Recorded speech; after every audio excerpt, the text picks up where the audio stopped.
नमस्कार, मैं सीमा ओझा बहुत सुंदर जनेऊ के गीत लेकर उपस्थित बानी। आप लोग सुनी लोगिन। अगर अच्छा लगे तो लाइक शेयर सब्सक्राइब कर ले लोगिन। कमेंट में बताए लोगिन कि आप लोग के कैसन लागल। सभवा बैठा लाए बाबाजी कैनिया गुआइया है तोहरो जने आए बाबू। भोरे में करब है तोहरो जने आए बाबू। भोरे में करब है सभवा बैठल है बाबाजी कैनिया गुआइया है तोहरो जने आए बाबू। भोरे में करब है तोहरो जने ए बाबू। कुरुसी बैठा लाए पापाजी कैनिया गुआइया है तोहरो जने ए बेटा। भोरे में करब है तोहरो जने हो बाबू।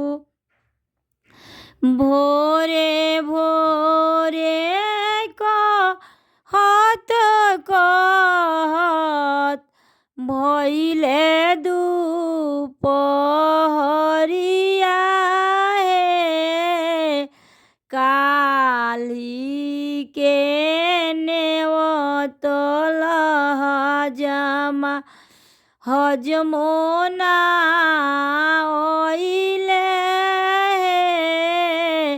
छुड़ावा कोइचिया बिनु। भइले दुपहरिया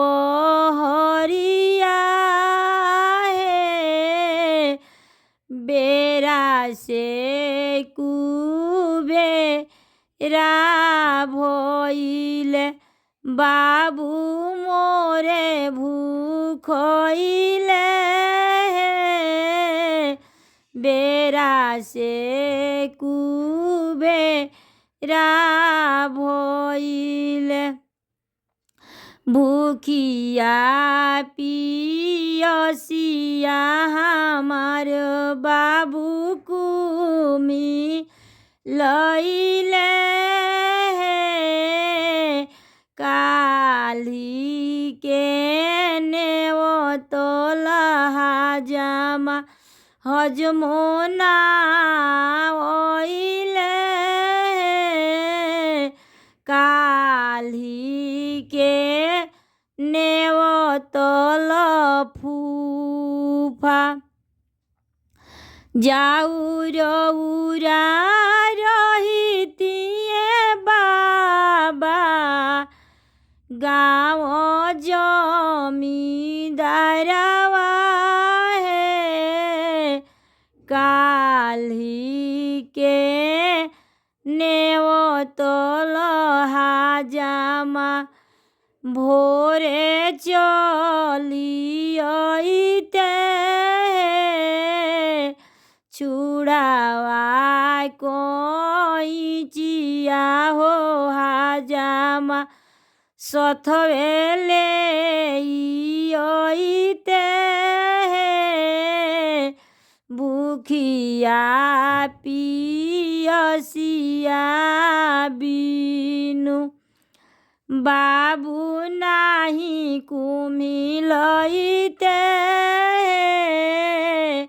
भूखिया पियसिया बिनु बाबू नाही कुमिलइते हे भूखिया पियसिया बिनु।